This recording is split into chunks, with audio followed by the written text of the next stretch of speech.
Okay, everyone, we are live.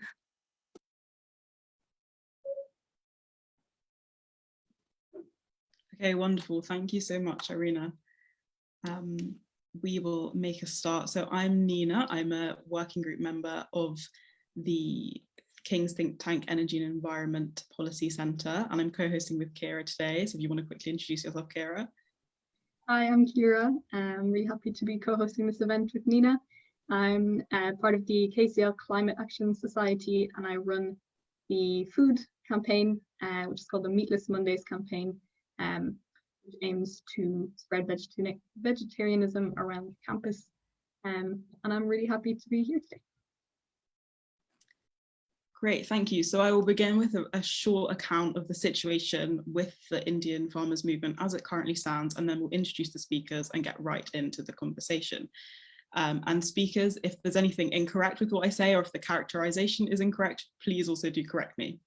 So after over 100 days of protesting since September 2020, and sadly with at least 248 farmers having lost their lives on New Delhi's borders, as hundreds of thousands of agricultural workers continue to occupy and protest, calling for the total repeal of 3 new proposed agricultural laws, which were rushed through India's parliament in a way many are criticising as undemocratic. The Economic Times, for example, reporting that opposition parties and farmers' unions are criticising the government for rushing through the legislation under emergency orders and are accusing Modi's administration of gaining parliamentary approval without proper debate, security, or consultation. The implementation of these new laws has been put on hold in an attempt for post-legislation negotiations to take place, but the messaging of farmers' unions and protesters remains very clear. Only a complete repeal of these laws will be accepted, as farmers say their implementation would devastate an already poverty-stricken sector, which faces high levels of debt and incredibly low pay. With the infamous and overwhelmingly sad figure that around 10,000 agricultural workers tragically commit suicide in India annually, and this figure is being increasingly reported on due to the massive scale of this farmers' movement. The new laws will allow the sale of produce to occur without government legislated middlemen, meaning that private players can enter into negotiations with farmers on pre-arranged contracts and arrive at their own pricing. But there are fears that this deregulation of agriculture will favour corporate players who will end up controlling the market. Modi's government is claiming that these reforms are needed to, quote, unshackle the food industry from bureaucrats and drive economic growth in a stagnant agricultural sector, which over 500 million Indian citizens rely on for income. The government further claims these laws will liberate farmers, but this seems evidently and completely impossible just from the sheer number of protesters and their conviction. So this simply cannot be true. The government attempts to control the protests and their international reception have included disabling internet access around Delhi and ordering Twitter to block specific accounts which were passing information around on the ground. Human Rights Watch have now also reported that 8 journalists who have covered the protests are now facing baseless criminal charges. And all of this is, of course, happening with the backdrop of the climate crisis, which is making agricultural conditions, very challenging, and obviously the global pandemic and the situation with which in Delhi is currently very critical. So with that, I will let Kira introduce our very impressive speakers today. Thank you. Thank you, Nina. Yeah, I'm going to give you a quick introduction of our wonderful 2 expert speakers with us here today. And thank you very much again for joining us. So firstly, we have Mr. Devinder Sharma, who is a distinguished food and trade policy analyst, honorary professor and an award-winning Indian journalist, author and researcher, well known for his views on food and trade policy. He trained as an agricultural scientist and has researched policy issues concerning environmental and development issues such as sustainable agriculture, intellectual property rights, food security, and biotechnology, and has worked as a research fellow covering these areas at many universities internationally, even impressively being deemed as a green Chomsky by Indian media. Next, we have Dr. Sheya Sinha also joining us. She is a postdoctoral research associate in the Department of Geography at the University of Cambridge. She holds a PhD in development studies from SOAS University of London. Currently working on the Tigris program, she researches the political economy of agrarian change and regional development in India. Her work both relies on intensive primary fieldwork across the country and engages with questions of policy. She also curates agrarian questions and the digital initiative of the eminent Journal of Agrarian Change. So firstly, I'd like to open this up with a rather broad question. And if it's okay with you, Mr. Sharma, I'd invite you to answer the first question and maybe provide a brief introduction or opening statement. So firstly, why is this vast movement happening, and what has led up to this point? How is it a reflection of the current state of food security, poverty, and agriculture in India and globally? Well, thank you very much, first of all, and thank you to the King's think tank. I think the topic that you picked up today has immense, repercussions across the globe, and I think it is important for everyone to understand why, as your question you asked very rightly, why are the farmers protesting in a manner that we now consider it as the largest farmers movement anywhere in the world in recent history. I think the point that we need to understand is that in India, like everywhere else in the world, farmers have been kept impoverished. I use the word very often that agriculture has been deliberately kept impoverished over the past few decades because the economic design actually wants agriculture to be sacrificed for the sake of the industry. And this has happened in India, and we have seen, as was mentioned earlier, a spate of suicides happening in India, which is a reflection of the terrible agrarian crisis or agrarian distress that prevails in India. And this is what is important to understand is in the last 25 years, we have had roughly about 360,000 farmers committing suicide, according to official data. And it tells us how huge the problem in India is. There are other studies which tells us that over the decades, farmers have been shortchanged. They have been denied their rightful income, as a result of which the losses that farmers suffer have been huge. There has been recently an OECD study, the Organization of Economic Cooperation and Development, along with a think tank in New Delhi, which had estimated that in the 16 years between 2000 and 2016-17, Indian farmers lost in terms of Indian rupees, 45 lakh crore. So that was a huge amount, telling us how serious or how severe the economic crisis that the farmers were faced with. And then there is another study which was published in the government's own document called the Economic Survey in 2016, which tells us that the average income of a farming family in India in 17 states, which means roughly half the country, is only rupees 20,000 a year, which means roughly about less than $250 a year. Now, I can't even rear a cow in $250 a year. I wonder how these families survive, month after month. And that tells us how serious or how severe the agrarian crisis in India has been. Yes, agriculture was crying for a change in India, but this was not the change that was expected. And I think the anger that the farmers carried over the decades, or what I call as the compound anger, has actually spilled on to the streets, using the central laws or the new farm laws as a vent for the farmers to express their anger. Because farmers now feel that enough is enough, and it is time that they stand up for their rights. They stand up for their livelihood, protecting their livelihoods, and they want a sustainable livelihood in the years to come, which means actually they are worried over the corporate control, as was mentioned earlier by you, and also worried that their lands will be taken away and they will become subservient to the corporates. And which means there will be more exploitation in the days to come. And so farmers also understand that over the past few decades, the academia, the policymakers, the economists, they all failed to actually stand up for the sake of farming community to actually understand why the farming sector was under terrible distress. So when everyone fails, I think farmers realize that they have to stand up for their own rights, and that is what brings them to the borders of New Delhi. I think in New Delhi, the protest today, I think, has reached about 200 days, and it tells us that the determination must be huge, or must be very crucial, that they don't want to go back. It's not easy to be on the streets for so many days. I'm sure everyone will understand, but I think for them it is a question of life and death.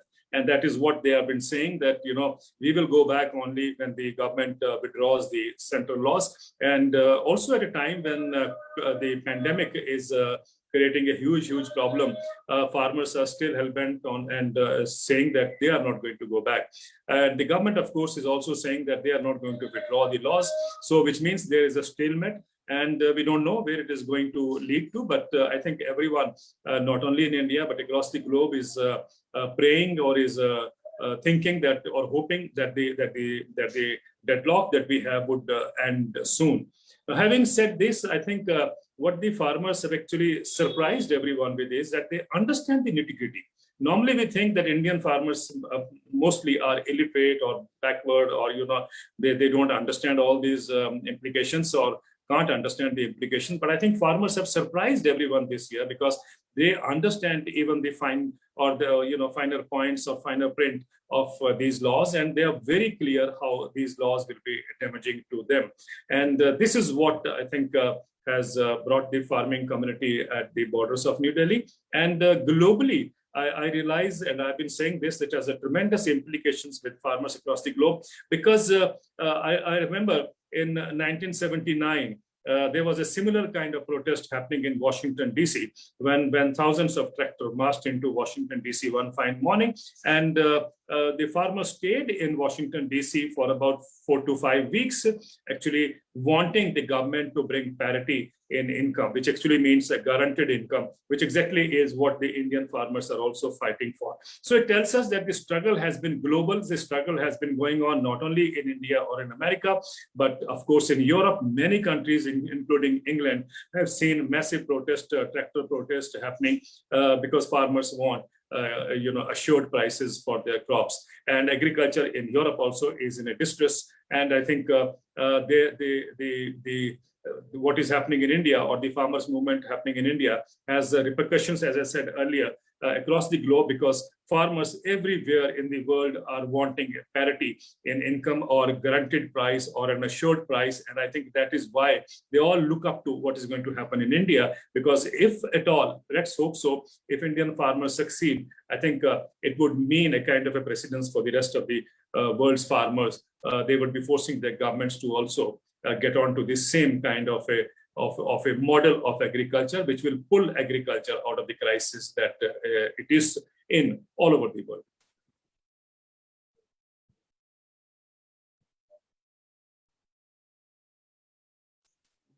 Great, thank you so much for that insight. And I invite Dr. Sinha to share her piece as well. Thanks, Chiara. So I just want to follow on from what Mr. Sharma has said. Of course, I am in complete agreement with him, and I just want to add, I just want to make some points that kind of complement what he has said, really. So, I mean, the one thing is that, of course, the protests themselves are coming on the back of a long-standing agrarian crisis. And so there is this kind of pent-up resentment. And then there is the kind of the nature of the laws themselves. If you kind of see them together, you see that they are not only on the production side and the marketing side, dismantling regulation and sort of, instead of fixing the problems, really throwing the baby out with the bathwater. And then there is the kind of, there is through the one of the laws, which is the Essential Commodities Act, and which basically has implications for how food grains are stored. One of the other acts also has implications for, the kind of food stocks that are procured by the state for redistribution through, at subsidized rates to a large, to population that is earmarked as poor or below poverty line in the country. So, I mean, it's very all-encompassing. The nature of the laws is very all-encompassing, and it really is, marks this kind of change in how one has thought about agricultural system and food systems in India as as a whole. So there is, it represents a very, very radical change, and it represents a change that is certainly not conducive for the farmers or for the vast working classes of the country. And this is something, as Mr. Sharma has just said, that farmers are able to see very, very clearly. And I think one of the things that one needs to understand here is that just the nature of this project, of changing the nature of agriculture itself, is also about the state. It's how the state sees its role in agriculture. So you can see, I mean, these laws are so far reaching that it kind of, it is a way in which the state can completely absolve itself of any responsibility towards the farmers and to the working classes in terms of, you know, food security, but also income security for farmers. And that in a way is this kind of real culmination of the, you know, it's a real culmination of the neoliberal state and the sort of, you know, the liberalization that kind of started in the early 90s. And, you know, I think, Nina, when you were speaking earlier, you kind of said one of the quotes of that you said was that the argument is that it'll unshackle the farmer. And if you see, literally everything is in the Indian economy, in the Indian the way policy making, the discourse of policy making. So, you know, is all about sort of unshackling. It's about entrepreneurship. The citizens need to be self-reliant or atmanirbhar. There is so little that the state wants to do. And if you think of it in terms of the longer sort of histories of, you know, the developmentalist state or, you know, post-colonial states in the global South in general, it tells you also that this is a reimagining of the state in agriculture, with, despite, you know, the 3 decades of liberalization that India has seen, and agriculture was one space where there was always this, you know, how much is the state in and how much is the state out. And right now, it's obviously, you know, it's really wanting to go out in a particular way and go out in favor of, you know, private, large private capital, I should say. So I think so. That's, I think, something that we must bear in mind. It's also the case that I think not often said, but, you know, of course, this is a protest that is coming from simmering discontent around the agrarian crisis. But it's also that the, you know, sectors other than agriculture are not doing that well either. So the Indian, you know, what is happening outside of agriculture makes, you know, a land-based livelihood the kind of sort of last resort. And so that's, you know, the other thing. And yeah, I think globally, of course, you know, just because also, you know, as many countries of the global South have, and farmers in these countries have faced the brunt of, you know, the corporatization that has happened in the wake of the, you know, World WTO rules. So you can see it sort of resonate in the kind of, you know, strikes and demonstrations that, you know, Mr. Sharma had just mentioned before. So I'll just stop here for now. Yeah, thanks.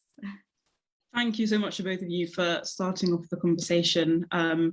Devinder Sharma, thank you so much for situating this within a global context. I think it's really interesting what you're talking about, calling for this minimum standard pricing, which, I mean, at least in the media that we've received here in the UK, that is presented as something that is already kind of, if not legalized, far-reaching. But the more you look into it, it seems that actually this minimum standard pricing is really not widely available anyway. And please correct me again if I'm wrong. And thank you very much, Dr. Sheya Sinha, for putting us in the mindset of this neoliberal trend. I think this is really key to think about. So with that being said, you've already pointed to this a bit, pardon me, but could you talk about the driving forces behind the new farm bills, especially within these international paradigms? What is your critique of them, if you could develop that slightly, and what is your critique of the way Modi's government has introduced them?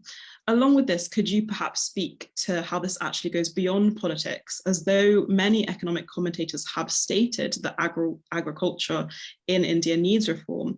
The founder of the Sustainable Farmers Movement in Punjab has said that farming is a cultural, social, and spiritual phenomenon for many taking part in this movement that we are seeing unfold today. So whoever would like to go first, please take it away. I think let's be very clear that the movement that has been initiated by Punjab farmers has a very important socio-cultural link. And I'm sure if such a movement was to take place anywhere in the world, perhaps it wouldn't have succeeded, because the Punjabi culture or the Sikh religion actually teaches us, sharing and caring, and that is something which is visible very widely. That people have come out in the support of farmers, whether they are on one border, or on the other border, or the third border, whatever. But the kind of support that has come from the society, I think, is overwhelming. It is not easy for any protest to last for, let's say, 200 days at a stretch if there was no backup support coming from the society at large. So imagine the food supply line has remains intact so far, which is a remarkable thing to take place. I'm sure everywhere the protests die down because the supply lines get disconnected. But here, I think, is something that tells us that it is basically the culture of Punjab which has actually sustained this movement. Anywhere else, I'm sure, and that this wouldn't have been the kind of protest that has lasted for so many days there. So that, we can now say that it is the world's largest or the biggest protest, is primarily because for this special region. Now, having said this, the critique that one has towards the neoliberal paradigm that Sheya talked about, I think let's be very clear. I was looking at a report recently which said that in the American Civil War ended in 1865. The wheat prices American farmers getting in 1865, and the wheat prices the farmers are getting in 2020 in America, the wheat price in 2020 is far, far less than what farmers were getting in 1865. Now, this means in the 150 years, this is how the markets have devastated agriculture in those countries, pushing small farmers out of agriculture. When this was mentioned, I did some more research and found out that in Canada, in 1867, the price of wheat was $30 per bushel. And in 2017, a gap of 150 years, it came down to $5 per bushel if we adjust for inflation. So it tells you clearly, look at what would have hit the small farmers, is quite evident. And in Canada, today we have large land holdings. 3,000 acres is the average land holding size, and hardly 1.7% of the population left in farming. Now, in America, 1.5% is the population left in farming. And despite the free markets operating for 150 years or so, or more than that, we find that the American agriculture is faced with a terrible, terrible crisis. Now, just to give you an idea, I remember about 13, 14 years back, a news report in New York Times, and that hasn't gone out of my brain or out of my mind. The report said that a dairy farmer in America, of course, he had a sophisticated dairy farm with all the technology inputs that you can expect, with the high milk yielding cows and so on. And he was so distressed that he first shot each of his 51 cows, and then he shot himself. Now, that tells you how severe is the agrarian crisis prevailing in America. This was about 10, 12 years back. And today, a report tells me that in America, the rate of suicide in rural America is 45% higher than in urban America. The farmers in 2020 was saddled with a bankruptcy of $425 billion. This is despite America providing farmers with a subsidy support, hundreds and billions of dollars, every 5 years. And despite that, look at the crisis. Every farmer in America, on an average, receives a subsidy support of $62,000 US every year. Now, compare that with India. The average subsidy support Indian farmers get is about $280. So, if you look at this kind of inequality, what it does is to distort the global markets, as a result of which the international prices dip. And when the international prices dip, the minimum support price that we provide to our farmers, or the assured price that we provide to Indian farmers, becomes as if it is an sign of inefficiency, because it is higher than the international prices. So we call it market efficiency. We call it market competitiveness. But in reality, the market efficiency that we talk about is actually banking on, or actually thriving on, huge subsidy support.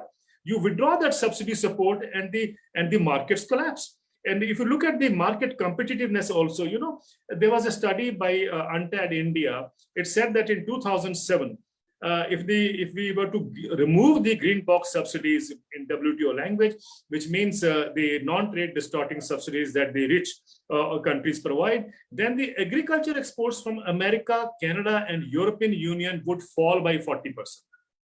It tells you very clearly that the international prices that we talk about are actually, thriving on or being backed up by huge subsidy support. So, it's not the fault of Indian farmers or the farmers elsewhere in developing countries if they can't compete, quote unquote, with that international prices, which is low, because that is actually a dumping price, which in many commodities we know the rich countries support their commercially important crops, and that is what lowers these prices. So your question as to what was the critique of this, I think is quite clear. Look at European Union. I remember I attended a conference about 2-3 decades back in London called by the UK Food Group, a very formidable group. And I still recall that presentation by someone, I don't remember the name now, is that every minute, despite the massive subsidies UK provides and also the common agriculture, under the common agriculture policy, every minute one farmer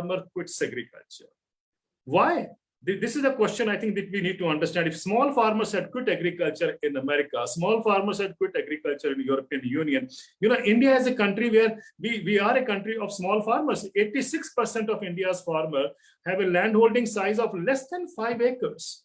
So it tells you that a huge population would be thrown out if we actually borrow a failed model or cut and paste. This is what I've been saying, that our economists have actually cut and paste a failed model from America and European Union and have put it up before us, calling it reforms. I think that is why I call the mainline economists a lazy economist. The best thing today to do is just to copy paste the market-oriented kind of a model, and then suggest it as if it is going to be workable for farmers everywhere. If it had worked, I'm sure you will agree, agriculture wouldn't have been in that terrible state that it is today in all over the world. I just want to add one more point, that if you believe that the small farmers can't really make an efficient use of the landholding size or come up with an economic viability of their livelihoods, let me explain that the argument by economists saying that when the number of people get lower or get out of agriculture is more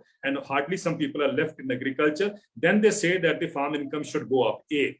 B, they have been saying to work out the economy of scale, when the land holding size gets bigger, the farm income should also go up. Well, this is exactly what happened in America.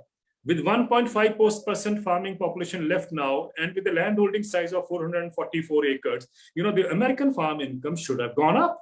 But on the other hand, the chief economist of the US Department of Agriculture has gone on record saying since 1960, the average American income, farm income, if you adjust for inflation, is on a steep decline. Now, similarly, if you look at Europe, look at France. In the first week of March, there was a protest outside Parliament. Farmers had actually hung suicide dolls on trees outside Parliament, and that was basically to draw attention to the terrible crisis that exists in the French countryside. Now, France is the biggest producer of agriculture in the European Union, and the landholding size had grown over the years because today it is 135 acres, and the number of farmers have shrunk as percentage of the farming population, and yet agriculture is in a severe crisis. Farmers are in a severe crisis. So it tells us that those theories or hypotheses that economics believe in actually are outdated, and I think we need to take a relook at those economic policies. Thank you so much. Sorry, go on. Yeah, no, thanks. So I just wanted to kind of add to this that your question around what is the driving force behind it. I mean, one is this sort of slightly long-standing narrative that has been created around how subsidies are terrible, they are inefficient, they don't do anything, and that's something that is just now embedded in kind of policy and public imagination. So that is something that, of course, Mr. Sharma has completely dismantled and told us how fallacious those assumptions are. So I think they are coming on the back of that, and then that it is coming, the laws themselves, and this just needs to be said that it's very hard, of course, to say that, okay, if they were to be implemented, exactly what would happen, right? Like that would be that, that's slightly hypothetical, but it is, as researchers, as, as journalists, as people engaged in the field for quite a few years, most people can see that, it clearly benefits large private capital. So and that is a kind of fault line in terms of, the forces that are against each other that one has to acknowledge. I think, there are kind of, so for example, in the amendments to the Essential Commodities Act, the amendment itself says that, no value chain participant is going to be subject to stocking limits. And that's a very, very, very dangerous thing to say in a country where, the majority of the people are food, food insecure, and even small farmers are actually net food buyers.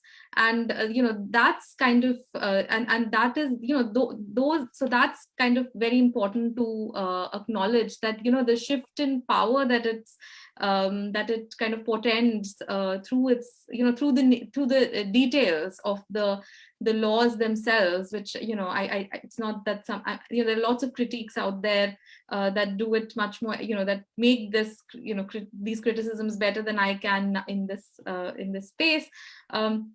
So I think that's very important. And the other sort of critique is also, the one thing that I want to say is also that this question around regulation and sort of allowing the free market to reign, and in the same way that the subsidies have been criticized a lot, similarly regulated market yards have been criticized, and they have just been painted as this these spaces of utter and complete exploitation by traders of farmers. And to some extent this is of course true, but the thing is that the regulation itself of these markets always provided a sort of benchmark also for, as like it worked as a price signaling mechanism for all the private players in the market, even before these laws came in. And that meant, of course that then meant that if the government could come in and provide secure prices, the prices in the market, in the private market also went up. So there are, so those kinds of things are of course being glossed over, and there's almost it's become very, very polarized and sort of unproductive. And there's no space for a nuanced policy conversation anymore. And of course the responsibility for this lies with the government, which is meant to be answerable and consultative. I think just the final critique of the laws is just the way they were passed, the fact that the constitutionality of the laws is still very questionable, and just the procedures through which they were passed were not becoming of a country that likes to pride itself on its democratic institutions. And that's something that is also, and that is of course an important thing if you think about the just the way politics and political economy of India has shaped up. These also then become very important issues. Well, yeah. Thank you so much. Dr. Sinha, and thank you, Mr. Sharma. Yeah, I think you both placed this in a kind of wider global context of what seems to me to be a very flawed, unequal agrarian system around the world. So yeah, I think if I can move on to the next question, something that has proved to be quite controversial throughout the protests was on Republican Day, on the Republic Day of India, January 26th, there was the pivotal hoisting of a Sikh flag at the Red Fort Monument. And after this event, a lot of protesters were sort of scapegoated as separatists and terrorists in the media. And we're wondering who's taking part in and endorsing these widespread protests, and who is sort of the media figure of the Indian farmer. And to what extent do religious and political divides kind of play an important part in this crisis? Well, I think first of all, let me make it very clear that this belief or this media projection that the movement is actually being led by separatists or what we call as Khalistanis, and also it is driven by the religion as well as by politics. One thing unique about the farmers' movement has been that it has actually kept religion and politics out of it. Even now, or till now, I haven't seen any meeting or any congregation where we have seen political leaders and the farmer leaders sitting on the same platform. So I think one thing which they have done remarkably well, they have kept it non-political so far. The farmer unions. Now, what happened on the Republic Day, the 26th of January, was very unfortunate.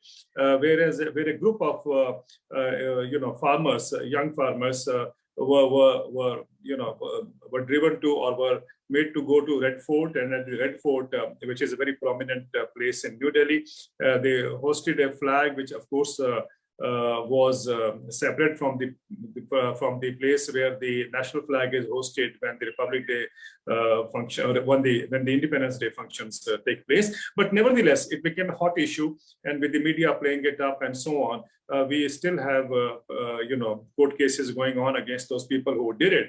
But that, of course, as you rightly said, was the turning point. And for a couple of days, it looks that the movement has fizzled out now, because there was a kind of a dejection among the participants, and many of them were going back and so on. But then a curious turn took place when a farmer leader actually cried on a video channel, and he said that they will still continue to hold on the protest, which immediately turned the tables in the sense that the masses started appearing or coming back to New Delhi. And that remains a turning point in farmers' movement. And since then, the farmers' leaders, there are a number of them, of course, we know there are about 42 groups which have come together.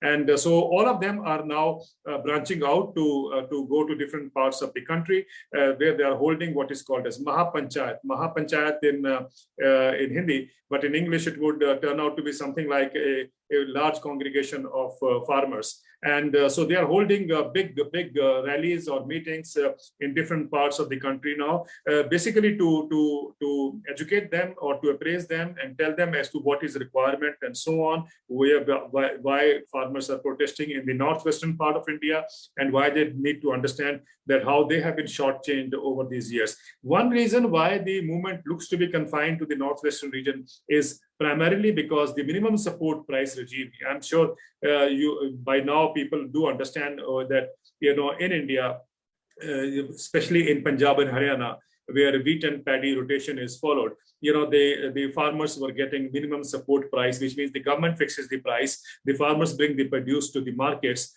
what we call in India as mandis, and the government agencies then come up and mop up whatever arrives in the mandis, if there are nobody providing farmers a higher or giving farmers a higher price. So at a price that the government announces, the state would buy produce from the farmers. Now, this was something, the MSP regime, as we call it, minimum support price regime, was confined to the northwestern part of India, the food bowl of country called Punjab and Haryana. Now, why it didn't evoke the same kind of anger or response in the rest of the country was because, as one of our agriculture ministers, Sharad Pawar, had said in parliament some years back, that 71% farmers in India didn't know what is minimum support price.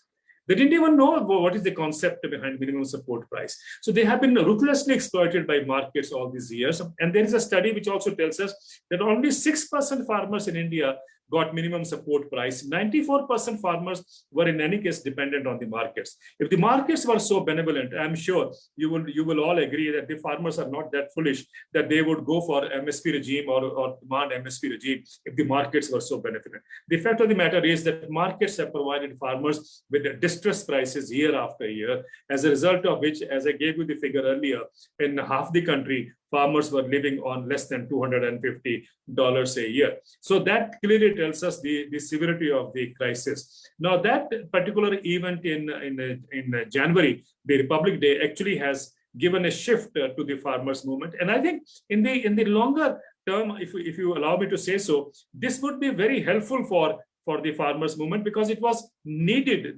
There was a requirement that people need to understand, farmers in the rest of the country need to understand that why the protest against the central laws was very crucial for them to understand. And I think this is something which is going on for more than 2 months now, or almost 2 months now. And in my understanding, if we delay the outcome, or if we delay a solution to this crisis, then of course we will see more of support for the farmers movement, and that too across the country. So here we stand today.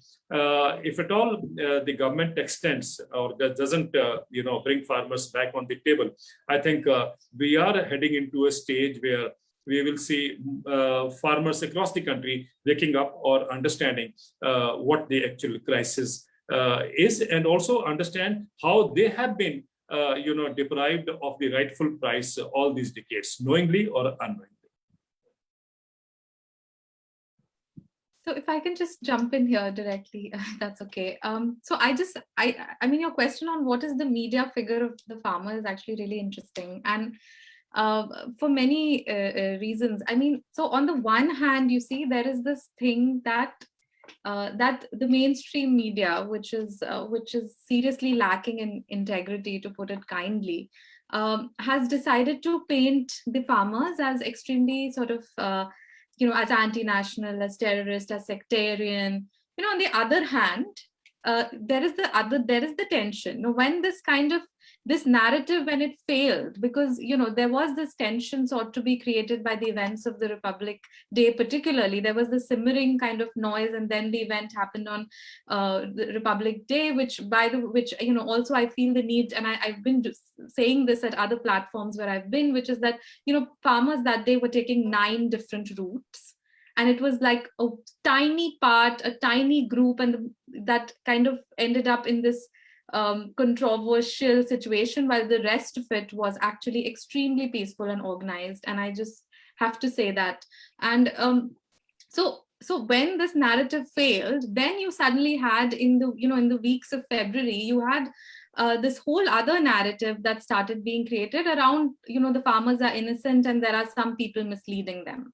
And there is this kind of, then there was this sort of infantilization of the farmer, that the farmer doesn't know anything. There is, some people who, who just, so this is, so, and there is, and the tension that, the reason why the narrative sort of almost moves between this, this infantilized farmer and the kind of, this aggressive anti-national citizen, is that actually in India's public imagination, the farmer is, is almost like a, it's almost like a citizen par excellence. And this is like, so we have this very famous slogan which says Jai Jawan, Jai Kisan, which means, hail farmer, hail soldier.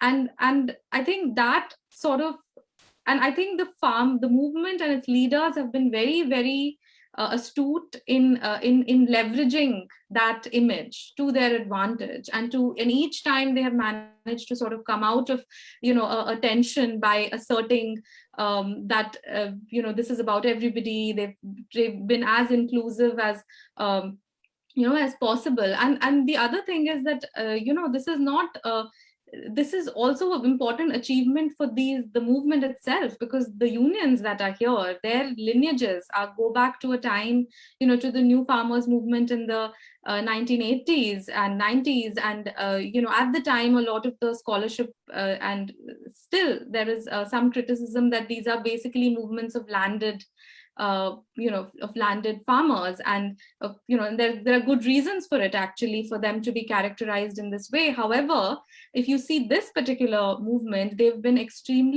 tried to be very, very inclusive, tried to kind of bring more people. There are smallholders, there are landless workers, women again is who've been involved in large numbers. They've kind of moved out to different regions, and so those so that it's really industrial workers have also been in some cases involved in the protests, or have used the protests to raise important issues. So the participation is very very diverse. And and I think that sort of has given it some momentum, and has also, of course, presented some challenges, but has given it some momentum. And just as an aside, I think the media figure of the farmer is normally also a male farmer, and I think the protests have at least done something to dent that that image. Yeah. Thank you both so much for that. Thank you, Devinder Sharma, for dispelling this myth about the minimum standard pricing that we've really been fed here in the UK as something that's accessible to everyone, as I was saying, which is just not the case at all. And thank you very much for delving into this media representation. I hope we didn't dwell on this Republic Day event too much. I think we were just really interested to hear how you would dispel those kind of anti-nationalist scapegoats, which happen in media globally at the minute, of course. And just to go into that slightly further, I think many reports that we've read are concluding that the proliferation of privately owned media companies in India are skillfully sustaining a pro-government stance and actually criticizing citizens, contrasting to the traditional role of what media and journalism should be, instead of criticizing government. So I was just wondering if you could speak a bit more to how faithful the media characterization of the protest has been, both within India and globally, and has this moment seen a crisis point for Indian journalism and media pulled apart even by figures such as Rihanna? So thank you. Well, I think what you have said and what Sheya mentioned, I'm in the thick of it, so I know at many platforms I'm also called anti-national and somebody who is misguiding the farmers and so on. So I think we are not. This kind of characterization is not something new for us. Having said this, of course, as was mentioned by Sheya, that the media in India predominantly is corporate owned, and so it toes the line of what the corporates want to say, and of course what the government, since they are now on one track or at one direction. So this is what the media has been doing, and they have been trying to give a picture as if those who are criticizing or those who are challenging these center laws are the ones who do not understand what is good for the country. In fact, in many of my television panel discussions, some people would say that I don't even know economics.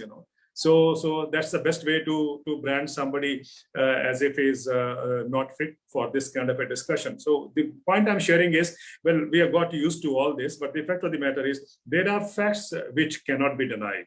And I think that is what is carrying on this campaign in a manner that it is very difficult for the economists as well as for the policymakers or for the media to really challenge them or to say that these are not correct. And so what the government of India is projecting or what the policymakers in India are telling us is going to be the way forward. Why I'm saying this is that when you present the international dimension and tell them that these laws have failed everywhere in the world to actually prop up farm income, then the answer comes, what about these the rich countries, or they have big land holdings, but for a smaller land holding like in India, these laws would be beneficial. But when we say that, even in a country like Kenya or Ghana, where these laws were brought in, or similar kinds of laws or were brought in some decades back, there has been a severe devastation taking place even in those countries. Then I think they look for answers elsewhere, but they have still not been able to challenge. The point I am trying to bring out is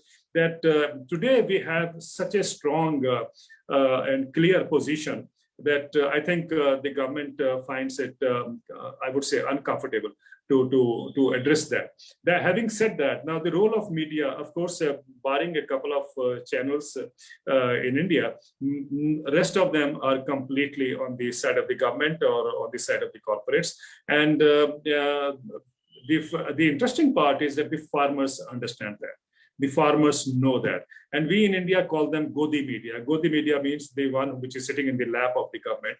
And so that Godi media has been out of bound in those protest areas. That's very interesting. Farmers would refuse to come in touch with them or give interviews to that kind of a media that they branded as Godi media. Now that clearly shows that the farmers were not foolish, and the farmers are aware which media is going to take what side and so on. And that is perhaps one reason that the farmers rely on especially the Punjabi media that has seen a kind of a resurgence in India. Punjab, the language is Punjabi, and Punjabi media has done remarkably very well to really keep its hand or fingers on the pulse of the movement. And I think that is something which they rely on heavily, I see. And that is why, anytime I appear on Punjabi TV channel, believe me, it could be 1 million plus views, it could be 700,000, it could be 800,000, and so on and so forth, which tells you the confidence that people have, farmers have on the Punjabi channels. This I'm not giving a tribute or a certificate to the Punjabi channels, but the fact of the matter is that this is a fact that is known before the farming community, that we need to rely on these particular channels, and that is what is, since you asked me about the media's role, that is where we stand today. Now, will it change, or how does it relate in the global context? In the global context also, I remember there was a protest in America about an FTA, a US what is a free trade agreement, and Fox TV in America was saying, who are these anarchists, protesting outside? So for whether it is Fox TV or TV channel, majority TV channels in the Western countries also, I think they are also corporate driven, and that is how we see a kind of a similar line of thinking that is operating across the world. Very few channels have the capacity, or I wouldn't say capacity, but have the credibility or the strength to stand up to that kind of a pressure coming in from the corporates or from the government. And this is something that I see even the BBC today is not the BBC of the yesteryears. And we see there is a lots of people are saying that there is a kind of a compromises taking place, in the sense that we are also getting on to the culture of celebrating celebrities and so on, and giving less space, more and more less space is coming to the environmental issues, the kind of issues that relate to your food or farming and so on and so forth. I think this is a global phenomena that we are witnessing. But at the same time, I think there is a people's movement that is building up across the globe. And I think that is going to give us a new shape. And with social media, with everyone having access to social media, I see that the movements across the country or across the globe are actually finding a new media space for themselves. And looking at one of the latest reports that have come from IPES and the ETC group in America, the joint report calling the Long March, and where they are saying they've given us two options. In the next few years, if we go by the business as usual approach, what will happen to the world? And if we go by the civil society's approach, or what many communities and groups are demanding, then what will be the future of the world? I think the point why I brought this up is because there is a rethinking that is taking place at the people's level. And I think that can be a very important determining factor as to where the world would head towards in the days to come.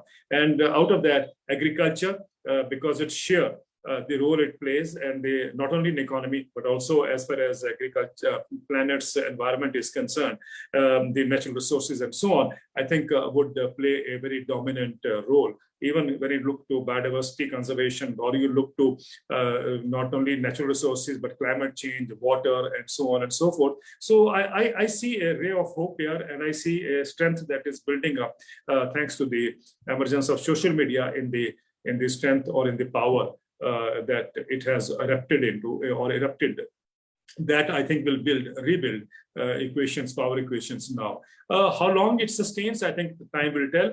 But so far, the indications are that the civil society, of course, needs every time. I can't. I'm sure we all agree that it needs renewed thrust, but is actually repeatedly on the right track, saying that the world needs to change, and change for the better.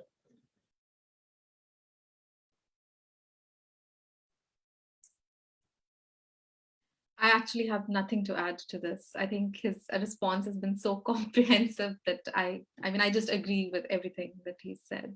And I think the farmers, the way they've subverted mainstream media by using they're starting their own media channels. I think that's been really incredible to see. Wow, thank you so much. Yeah, and apologies if we're running a few minutes over time, but I promise Nina and I will stop talking and move on to the questions very soon. If it's okay with you, I'd like to kick off the Q&A with a question of my own, because I'm a part of the Climate Action Society here, and it's particularly interesting for me to sort of link this movement to climate change as well, and to the very uncertain future that agriculture actually holds on a global scale anyway. And we know that Indian farmers especially are at the forefront of climate change. You know, they're suffering from water shortages, and there's a yearly crop burning, which has been very damaging to the environment. So I wonder what is being done, if anything, to prepare for, sort of mitigate these challenges, and how do these sort of tie into the pressing need for agricultural reform in India? Well, I think first of all, let's be clear that this movement has nothing to do with issues like gender or climate or biodiversity conservation or water and so on and so forth.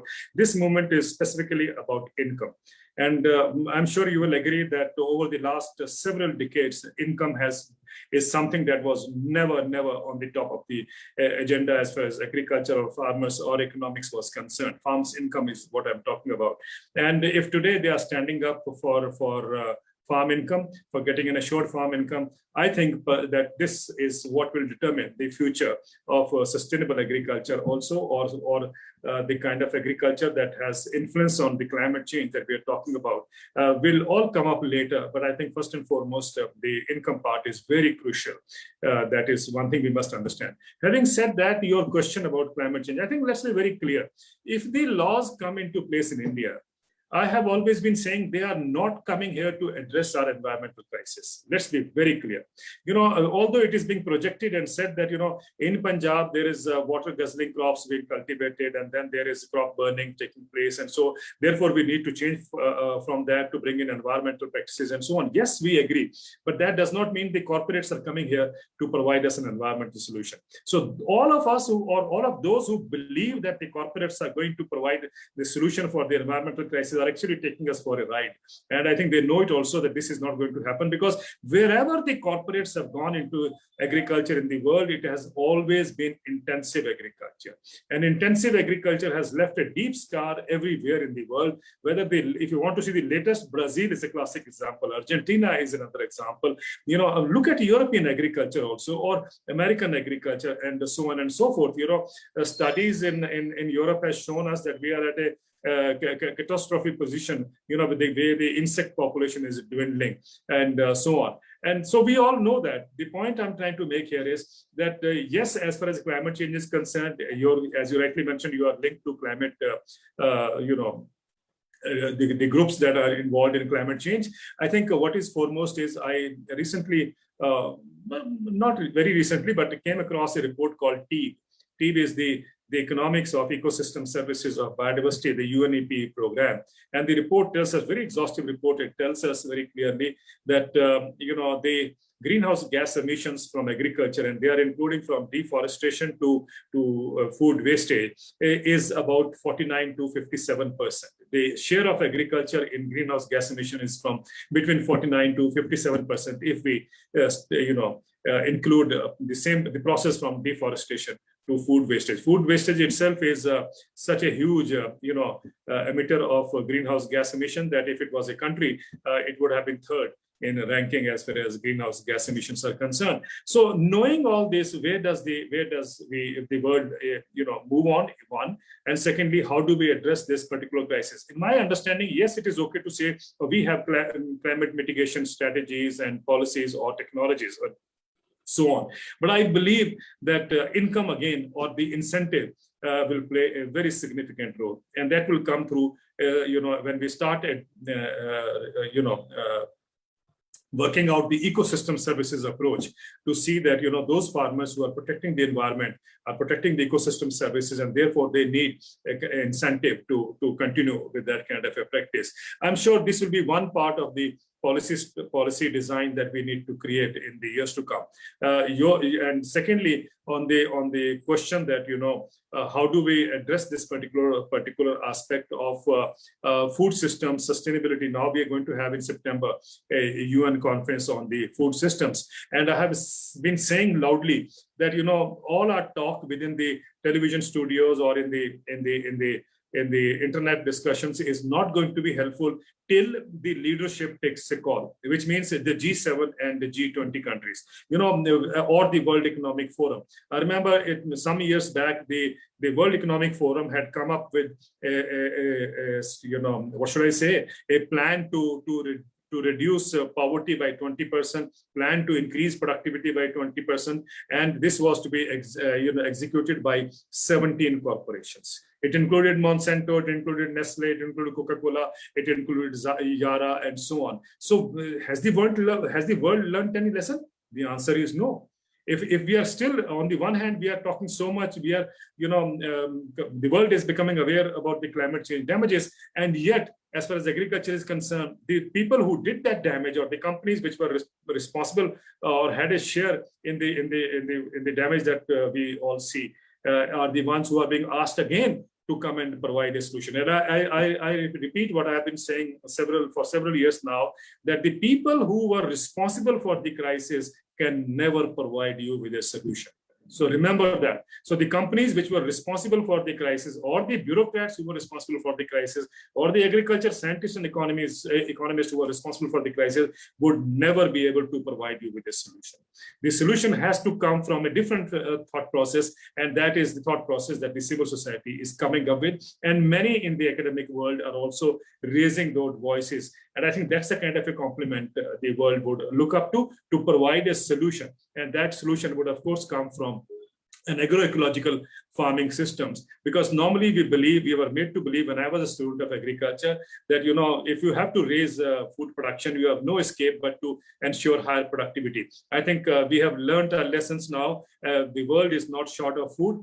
We already produce double the quantity of food that we require at present, and so I think we don't have to worry about attaining still higher productivity levels. I think what we need now is to move towards agroecological farming systems that will ensure, one, enough food is available, the diversity of food, and see that we do not disturb the natural resources or the agroclimatic regions. I think that is where we need to ensure that the new paradigm of development focuses on that aspect.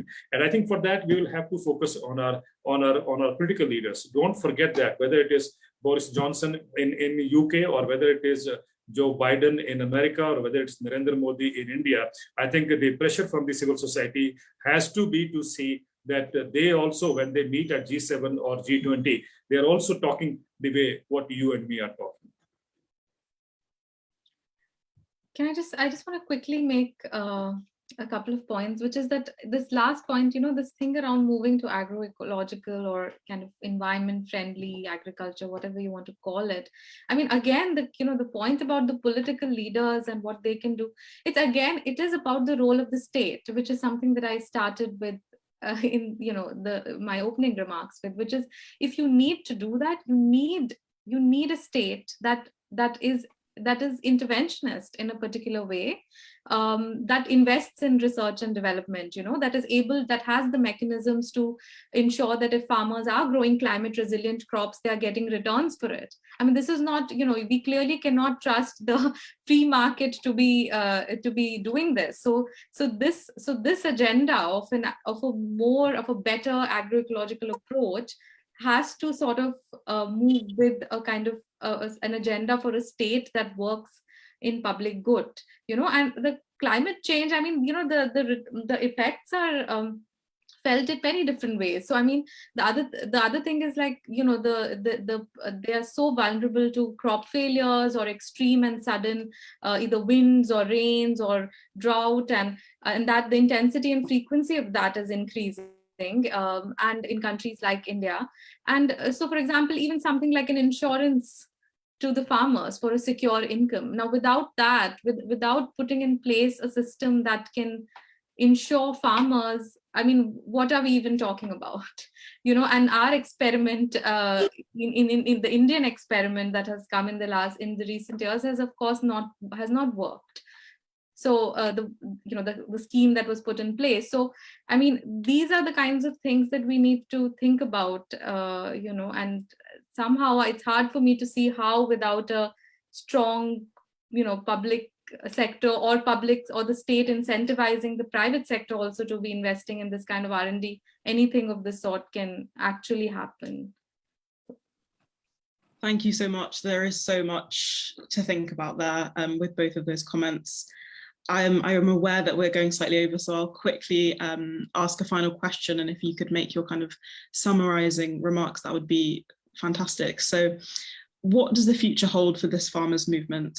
And also, if you could comment on the role of women within this, as we've had a question that states that about 75% of farmers are women in India, and I know you mentioned this in your remark earlier. Have these protests shifted political will? And finally, what can the international community do to advocate for a fair agricultural future and just a fair future generally? As from what both of you have said, there's obviously a lot of work to be done.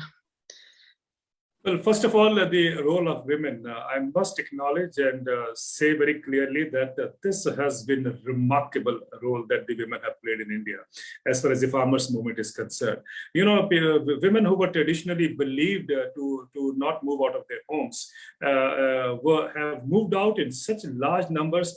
Mothers, grandmothers, young daughters, young girls, my God, playing a remarkable role in the movement, and side to side standing with the farmers, driving tractors, and giving an impression or telling the country that we are not the same old that imagination that you have built around us, that we are in the old traditional way confined to the homes. And the women have moved forward, and I think once the women move forward, it tells us very clearly how strongly this movement roots have gone into as far as the countryside is concerned. And I think that was one of these, remarkable outcomes of this particular movement, farm movement. Phenomenal, again, I would say. And I think maybe it's a lesson for the rest of the world also to see that the women are not, at the back of this entire movement, but are on the forefront also. And having said that, your other question, where it is going to lead to, well, I think that's $1 million question. And we are all keeping our fingers crossed. Where does it lead to, or where will it, whether it will, the stalemate will end soon, or it will linger on like this? I don't know. Nobody knows where it is heading towards. And let's keep our fingers crossed, as I said, and also pray that there is an amicable solution. We want the farmers to return back to their homes as quickly as possible. Now, having said that, what it means globally, of course, we have discussed that earlier as to the global implications it has. But I think let's be very clear, 2 or 3 things that the farm movement has brought out or has made a change or made its mark, I think, have to be understood. First and foremost is that, as I said earlier, this is the largest movement the world has seen. Now, this, in a way, is actually a farmers' movement coming in a country like ours at a time when, many people believe that gradually the institutions were giving way, or gradually people had stopped asking questions, the media being on one side, blah, blah, blah. I think many people have said that the farmers' movement actually is for reclaiming the democratic space. And which I think is a very big message that is coming up from, and that is why, as Shreya mentioned, this is expanding to include workers, include the labor unions, include Dalits, and so on. So all kinds of communities are joining hands. And again, I don't know where will it be after, let's say, 1 year, and so on. But also in academic terms, I think the movement has thrown up lots of questions, as well as things that we should ponder over in the days to come, as to what has gone wrong with agriculture. Where was the need to actually draw a line when you speak in the praise, or in the bringing out the virtues of neoliberal economics or market economics. And it is very clear that this movement actually has brought into focus the wrongs that the market-oriented agriculture has done to the rest of the world. It wouldn't have otherwise happened. But now in this particular movement, this issue is becoming a hot issue. I'll tell you, I'll just give you two examples. A French farmer called me the other day, and he said that, we are being sacrificed for the sake of the consumers. The companies want to provide cheaper food for the consumers, and the axe is falling on the farmers. This was one farmer from France, and I'm sure he echoes what I have heard year after year in the other European countries. An American farmer, also spoke to me, and you know what he said? He said, when I look at the farmer movements in India, I realize that that we have to support. We are far away from India, but I think where I want to support is that it is what he exactly said was that it is no life when you spend the entire life living under debt. And living under debt, he says, is living in hell.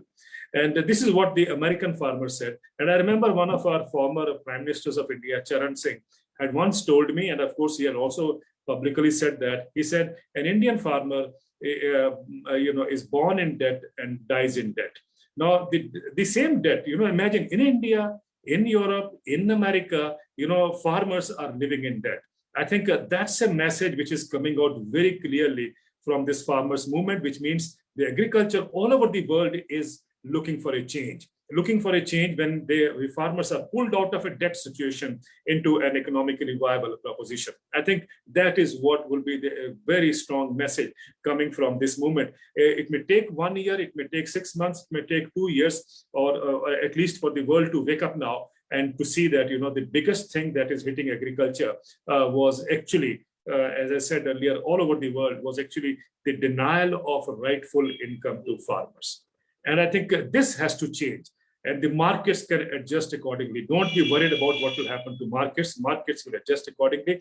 If there can be minimum wages for workers, and I remember when minimum wages were being talked about, corporates had said, no, they can't do it because this will upset their balance sheets and so on and so forth. But imagine the civil society went on and on pressing for minimum wages, and eventually minimum wages now they are all over the world.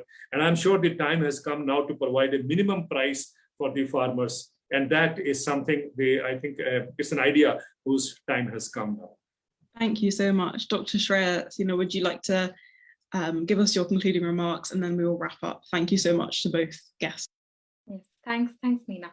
So I'll just start with the question that Karen has posed on, how the laws impact women. Now, you have to appreciate that, through the agrarian crisis, a large, when a household goes into chronic debt, or, the male member, for example, dies by suicide, the women, firstly, because of their reproductive role in the household, they still need to, somehow put food on the plate.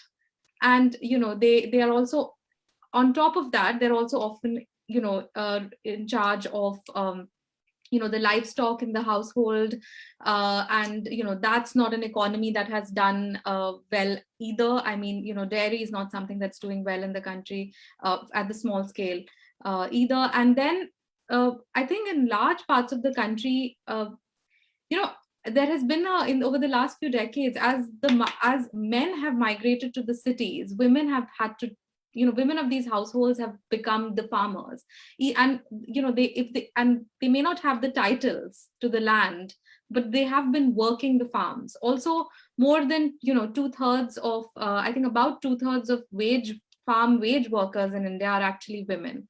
So the kind of disruption that the laws are proposing then threaten women, not just as the caretakers of the male farmers, but also as farmers, or as people who themselves are dependent on the land-based livelihoods. And there's been a long struggle in India, but also in the rest of the world, to recognize women as farmers. And I think in this particular in this particular movement, to some extent, I think that has been challenged. I think that notion that women are simply wives of farmers or mothers of farmers, and I think that has been challenged to some extent. But I think there's a long way to go for that. And I mean, just think about something quite specific in the laws, like the contract farming law says that you have to have a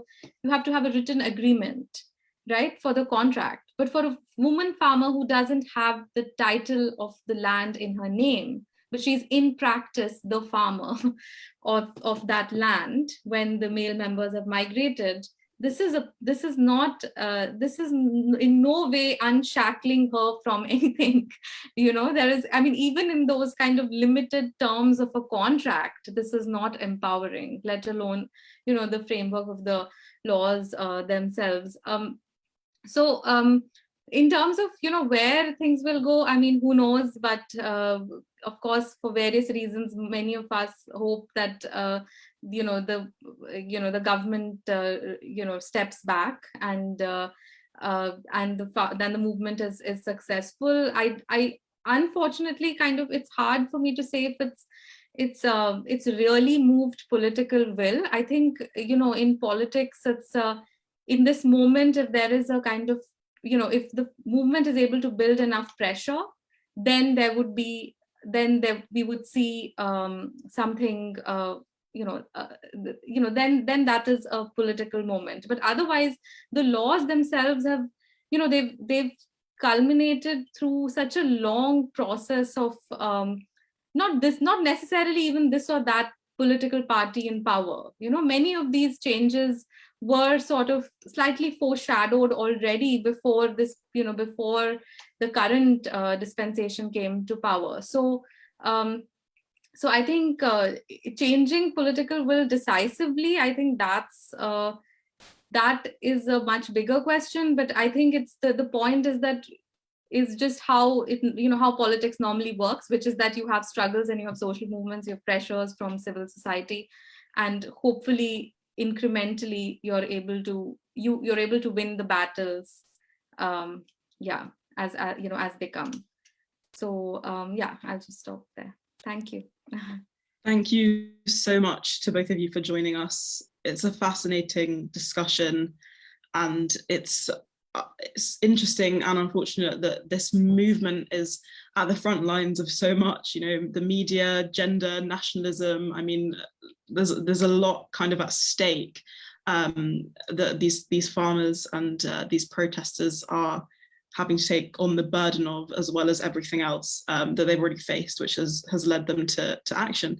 So thank you so much to both of you for delineating the situation, situating in international context. I can't thank you enough for joining us. So good luck with all of the advocacy and amazing work you're doing. We will share this event as much as possible, and thank you to all of the attendees as well. So yeah, on that note, you're free to go. Thank you so much. This is the point where we usually bring you flowers or wine or something, but we obviously can't over Zoom, but still, thank you so much. Thank you. Thank you very much, and lovely meeting you, Sheya. Thank you. Yes, likewise. Okay, bye-bye.